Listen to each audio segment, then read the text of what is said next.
Bismillahirrahmanirrahim.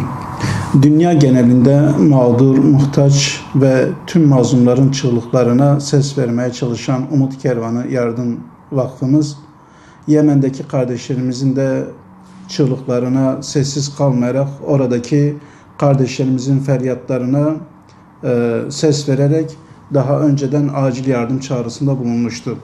Bu nedenle de duyarlı olan yardımseverlerimizden gelen yardımlarımızı Allah'ın izniyle Aralık ayı içerisinde ikinci kez Yemen'de çeşitli bölgelerde organizasyonlar gerçekleştirerek mazlum olan, muhtaç olan ve açlıkla boğuşan, hastalıkla boğuşan Yemenli kardeşlerimize ulaştırdık. Bilindiği gibi 22 Mart 2015 tarihinde başlayan Yemen'deki bu iç savaş nedeniyle gerçekten de Yemen halkı çok mağdur edildi ve orada 18 milyon kişilik bir nüfus şu an açlıkla karşı karşıya ve ölümün pençesinde. Dolayısıyla bu konudaki bu zor durumda olan kardeşlerimizin çağrısına Umut Kervanı Vakfı olarak da sessiz kalmadık ve onların o feryatlarına ses vererek yardımlarımızı oraya ulaştırmak için elimizden gelen her türlü gayreti sarf ettik.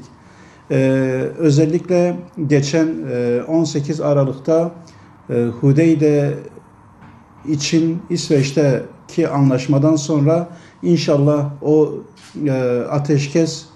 ateşkese uyularak oradaki liman kenti olan Hudeyde'den yardımlar daha hızlı bir şekilde ulaştırılacak ve inşallah biz de bu konuda elimizden gelen her türlü gayreti sarf ederek yardımsever, duyarlı olan kardeşlerimizden gelen yardımları da en güzel bir şekilde inşallah oradaki kardeşlerimize ulaştıracağız.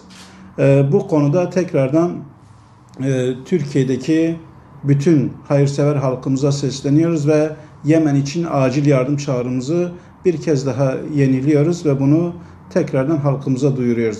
İnşallah bizler Yemen'deki kardeşlerimizin o açlıkla, sefaletle, hastalıkla boğuşmalarına sessiz kalmayacağız ve onların o yaralarına merhem olmak için elimizden gelen her türlü gayreti sarf edeceğiz.